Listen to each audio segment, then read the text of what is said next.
daripada mem-PHK karyawannya, kita malah menampung mereka yang di-PHK. Pesan dari orang tua yang diingat sampai sekarang, dan saya berjuang untuk keluarga saya sendiri, untuk anak, untuk istri, dan terutama mengabdikan diri kepada kedua orang tua. Karena tanpa dia, saya bukan apa, begitu.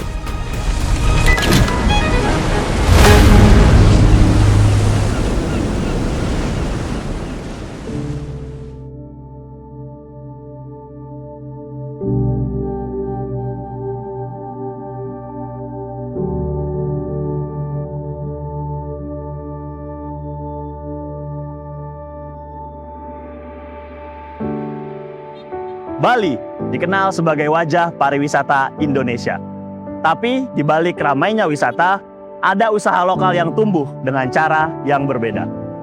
Kali ini, saya ingin melihat langsung bagaimana sesuatu yang biasa terabaikan bisa diolah dan memberi dampak bukan hanya bagi lingkungan, tapi bagi masyarakat sekitar. Ikuti terus perjalanan saya bersama PNM.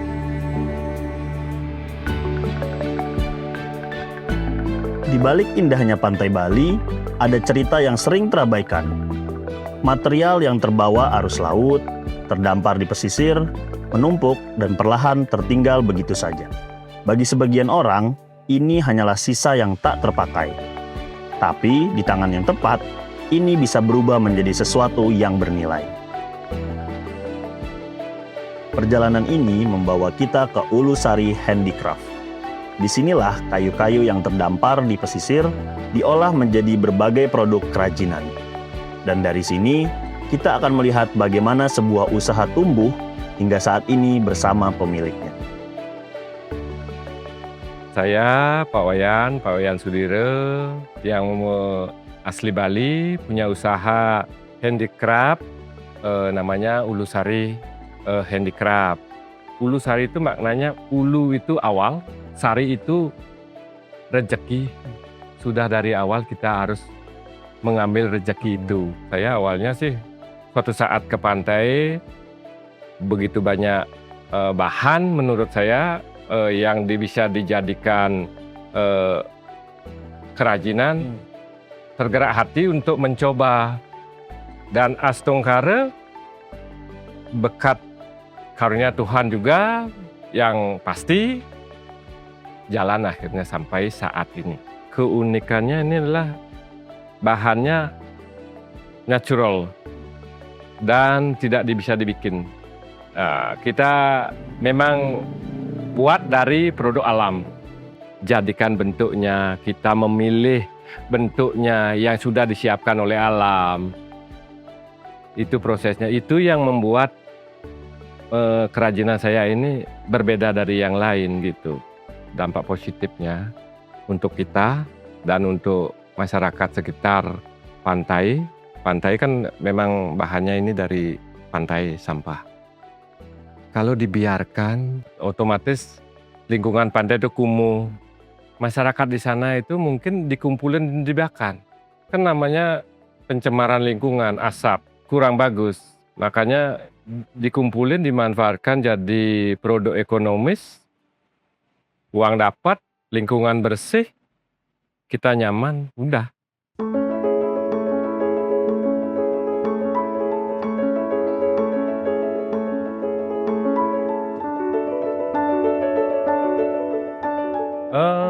Kita buka usaha, awalnya kita juga buruh. Dari 1997 sampai 2006, karena punya pengalaman di sana, akhirnya kita punya inisiatif, kenapa kita harus jadi ekor? Kenapa kita nggak jadi kepala? Dari sanalah kita punya prinsip, saya harus berdiri. Karena kita orang Bali punya ajaran karma pala. Karma pala artinya apa yang kita tanam, itu yang kita tuai. Tapi kita tidak boleh berdiam diri. Tetap harus berusaha, begitu.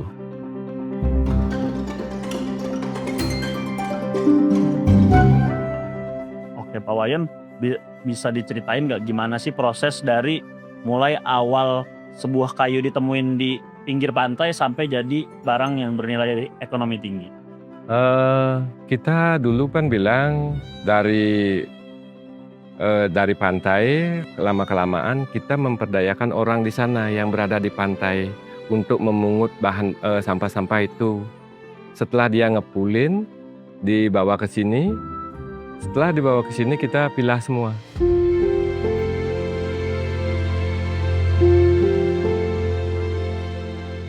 Tantangan yang pernah saya hadapi yang menurut saya paling berat, waktu ketika kita dapat pesanan lumayan, dan itu pelanggan pertama saya yang besar menurut saya pribadi.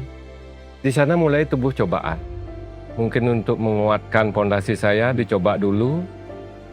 Dicobanya dengan keadaan bahan yang jarang, karena pada saat itu pas musim kemarau, dan pada saat itu kondisi orang tua saya, terutama bapak, sudah kritis. Akhirnya gimana? Saya hanya pasrah kepada Tuhan. Semua cobaan dan jalan keluar pasti datangnya dari Tuhan. Saya hanya berpasrah, tapi tetap harus berusaha gimana.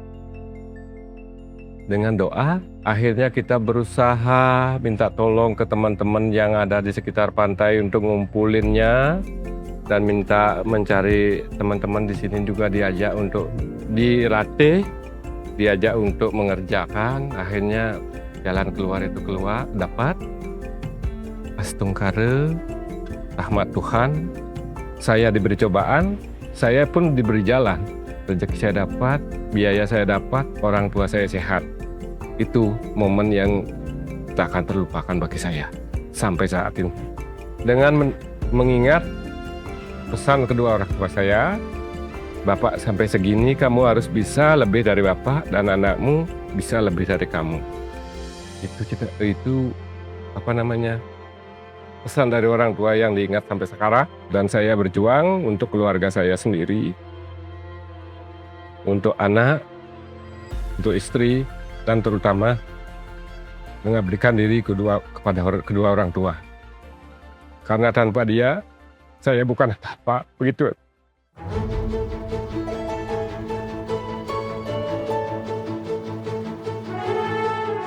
Dari tantangan yang Bapak ceritain tadi, usaha atau upaya apa aja yang Pak Wayan lakukan untuk bisa step up nih, untuk bisa bangkit dari keterpurukan, bangkit ke level yang lebih tinggi lagi usahanya? Akhirnya Tuhan mempertemukan saya dengan PNM Ulam. Akhirnya mereka memberikan saya modal, membantu permodalan, dan dengan berkat bantuan permodalan dari PNM, saya bisa menyelesaikan pesanan dari klien. Kita bisa mengembangkan usaha, kita alokasikan untuk pengembangan workshop di Singaraja, karena saya kebetulan dari Singaraja, untuk membantu saudara-saudara juga yang di sana yang nggak punya pekerjaan. Dan kedua, untuk melancarkan dan mengembangkan usaha agar bisa cepat menyelesaikan pesanan dari pelanggan nambah, otomatis pesanan akan nambah. Terlepas dari mereka membantu pembiayaan, sebulan sekali mereka datang mendampingi kita, mengecek situasi kita. Selama ini kita sangat baik bekerja sama, dan mereka sangat antusias juga mendukung usaha kita untuk berkembang lebih baik.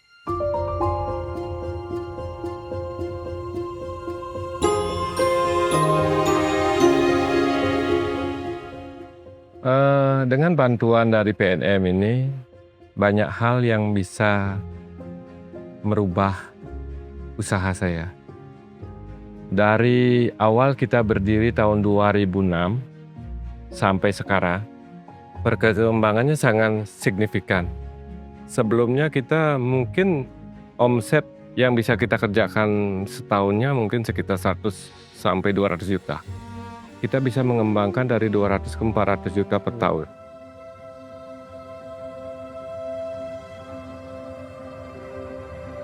Pemanfaatan material sampah dari pesisir di Ulusari Handicraft memberi dampak langsung bagi lingkungan sekitar. tak hanya menjaga keseimbangan alam, tapi juga membuka peluang dan memberi arti bagi kehidupan masyarakat di sekitar. Perkenalkan, nama saya Arya, saya karyawan dari Ulusari Handicraft.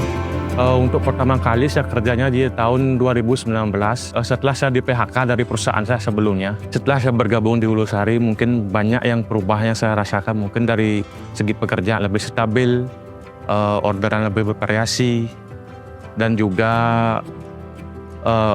finansialnya juga bisa lebih lancar dalam banyak hal gitu.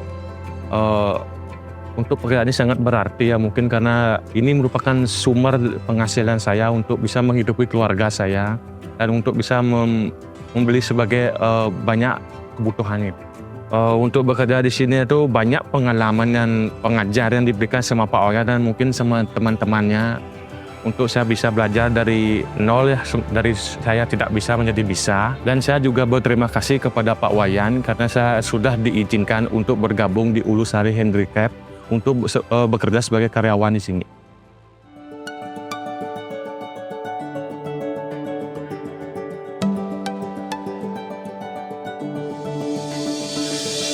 Selama ini kita mengekspornya Australia, Eropa, dan Amerika. Khusus Australia sama New Zealand.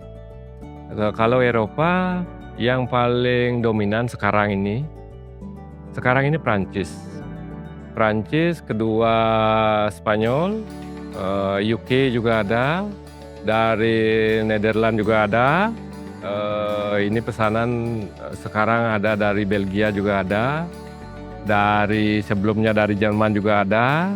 Dan kebetulan memang tamu pelanggan itu sendiri memang datang ke sini mencari motif baru, mencari pelanggan baru.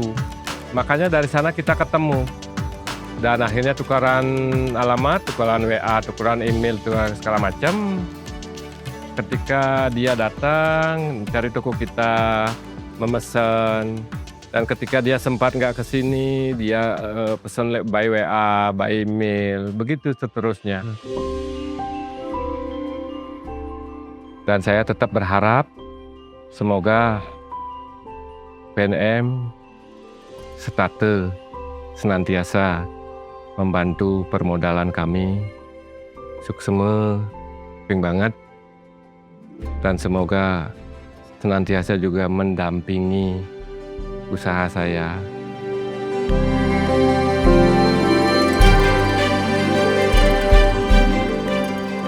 Dari pesisir Bali, kita belajar bahwa usaha kecil dapat memberikan dampak yang begitu besar. Ketika keberanian bertemu dengan akses yang tepat, usaha sederhana pun bisa melangkah lebih jauh. Sampai jumpa di kisah inspiratif berikutnya.